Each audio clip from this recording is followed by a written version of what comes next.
Assalamualaikum warahmatullahi wabarakatuh. Selamat berjumpa lagi dalam mata pelajaran biologi bersama Pak Hedi Neposano.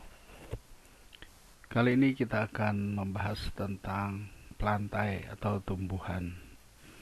Kompetensi dasarnya adalah mengelompokkan tumbuhan ke dalam divisio berdasarkan ciri-ciri umum serta mengaitkan peranannya dalam kehidupan. Kemudian menyajikan laporan hasil pengamatan dan analisis fenetik dan filogenetik tumbuhan serta peranannya dalam kehidupan.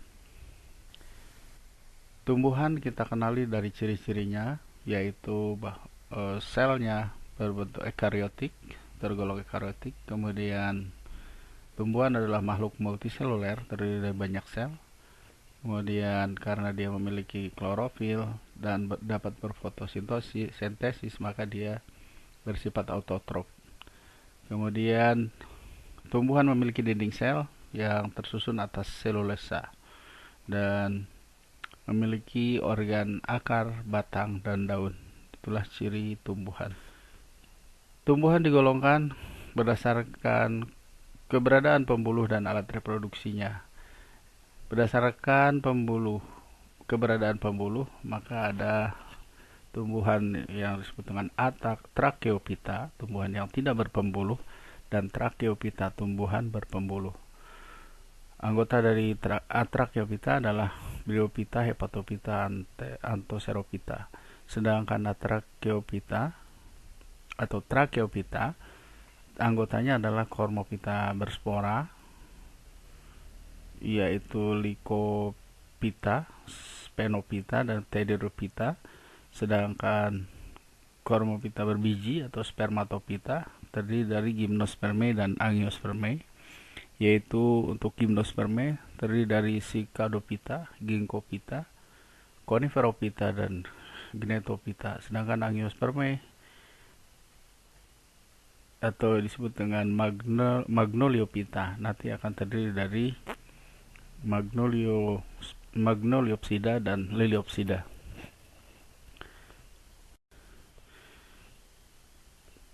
Kita akan berbahas yang pertama adalah tumbuhan Atrachyophyta, yaitu lumut.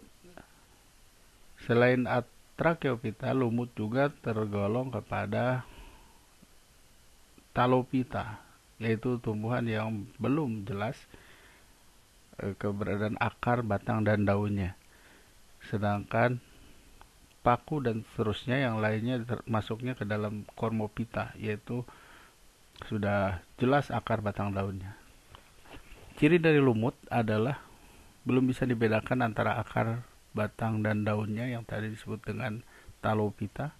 Kemudian akarnya berupa akar semu atau rhizoid dan tidak mempunyai berkas pembuluh, xilem, dan phloem. Habitatnya di tempat lembab atau basah. Organ reproduksinya disebut dengan antheridium dan archegonium. Antheridium menghasilkan spermatozoid dan archegonium menghasilkan ovum. Struktur dari lumut yang pertama adalah Bryophyta, yaitu lumut daun. Terlihat ada dua bagian. Yang pertama ada gametofit, yaitu bagian tumbuhan yang menghasilkan gamet, yaitu ya bagian yang ada daunnya, ada semacam daunnya yang hijau. Kemudian bagian yang sporofit adalah bagian yang menghasilkan spora. Hasil dari perkawinan antar gamet akan menghasilkan sporofit, dan sporofit ini penghasil spora, yaitu bagian seperti bagian tubuh buahnya yang mencuat ke atas dari permukaan daun-daun. Kemudian bagian lainnya ada rhizoid, yaitu semacam akar yang menempel pada substrat. Daur hidup dari lumut daun adalah, jadi ada dua bagian. Yang pertama adalah bagian gametofit dan yang kedua adalah bagian sporofit. Jadi kita mulai dari spora. Ketika spora itu akan tumbuh bentuk protonema, kemudian protonema akan membentuk tanaman yang kita kenal dengan tanaman lumut. Itu adalah gametofit, yang dimana gametofit itu akan menghasilkan antheridium dan archegonium. Antheridium akan menghasilkan sperma dan archegonium menghasilkan sel telur. Kemudian ketika terjadi pembuahan, maka akan terbentuklah zigot dan seterusnya membentuk embrio dan membentuk akhirnya sporofit. Sporofit ini akan menghasilkan spora, kemudian siklus akan kembali ke awal.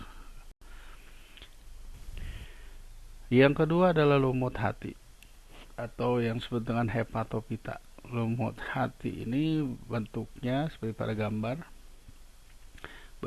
berbentuk lembaran-lembaran. Nah, antheridium dan archegoniumnya berbentuk khas seperti pohon kelapa, ya seperti itu bentuknya. Ada rhizoidnya dan sebagainya. Dan daur hidupnya ada dua bagian, ada dua pergiliran tanaman, yaitu bagian sporopit dan bagian gametofit.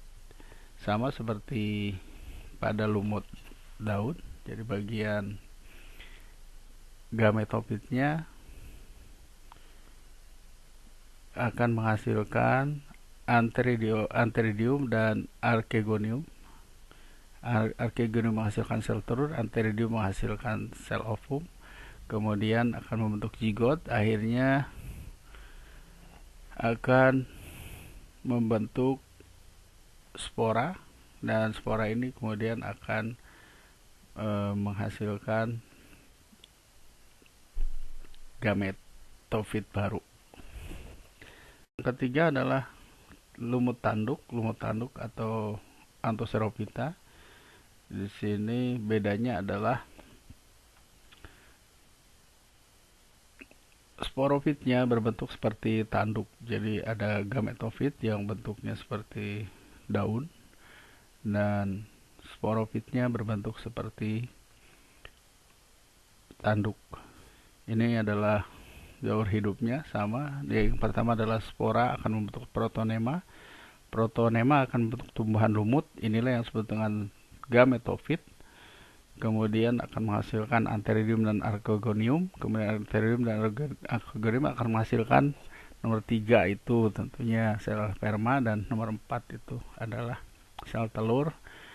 Akan terjadi fertilisasi menghasilkan zigot. Zigot akan membentuk sporogonium. Sporogonium akan menghasilkan sporangium dan akan menghasilkan spora, kembali ke siklus yang pertama. Ini adalah bagian pertama dari pembahasan tentang tanaman. Jadi nanti akan ada lanjutannya mengenai pembahasan tentang paku dan spermatopita. Sekian, terima kasih atas perhatiannya. Assalamualaikum warahmatullahi wabarakatuh.